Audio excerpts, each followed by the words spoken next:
Meaning of did. Did. Did. Did.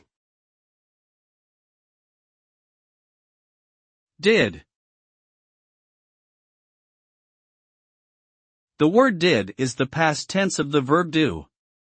It is used to describe an action that has already been completed in the past. The word did can also be used as an auxiliary verb to form questions, negatives, and emphatic statements. In addition, did can be used as a substitute for other verbs when the focus is on the action itself rather than on the specific verb used. Overall, did is a crucial word in the English language that allows us to communicate about past events and actions.